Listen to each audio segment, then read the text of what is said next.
Hello, everybody. Marty Richards with Greater Richland Tourism here today, and we have a little unusual episode of Why Do We Call It That? So those of us who have lived here in the Greater Richland area for many, many years refer to the building behind us as the old Farmers and Merchants Bank building. Well, it hasn't been a Farmers and Merchants Bank for quite a few years. So why do we refer to it as that? And what's the story behind that building? So we have to go back all the way to the start of this story in 1901. In 1901, a fellow by the name of Charles Thompson and his wife Clara came to town.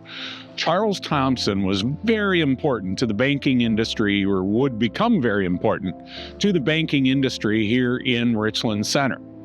So in 1901, when Charles and Clara came to town, Charles was actually an educator.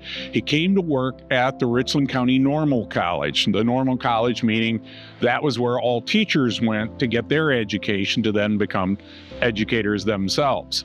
Clara, she was very involved in the Women's Federated Club of Richland Center. And if we think back, the Federated Club, that was responsible for the construction of the Richland Center City Auditorium and other social and nice civic projects that happened here in the area. Well, Charles came in, became an educator with the Normal College, eventually became the principal of the Normal College, but really his heart was set on the banking industry. And he went then to continuing education to learn about the banking industry. In 1911, Charles went to work at what was then the First National Bank here in Richland Center. The First National Bank grew during his time, and then eventually he became president of the First National Bank. In 1920, when he was president of the First National Bank, they decided to move their location to the corner of Central and Court Street behind me, and to build the structure that is now standing behind me and has since 1920. The bank was at its heyday at that point, was doing very well. But you also might remember at that point, that was just at the end of World War I, and the farmers in the area had done very well because of governmental contracts the government had set up to purchase food that was produced here in Richland County and in other agricultural areas to support the war effort. Well, late 1918, the war is over. Eventually, the federal government cancels those contracts.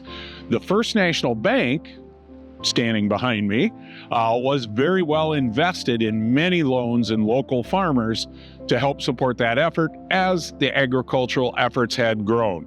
Now, things get a little tough, and in 1928, in November of 1928, the then Richland Democrat newspaper, the headline reads, "First National Bank closed, assets are frozen." And what happened was, because of all the defaults and issues with those loans to local farmers, the First National Bank did close. Ultimately, in 1930, Thompson was charged with issuing fraudulent loans. He went on trial, but was acquitted of those charges. So we think, okay, everything's good for Charles Thompson. Hold the phone.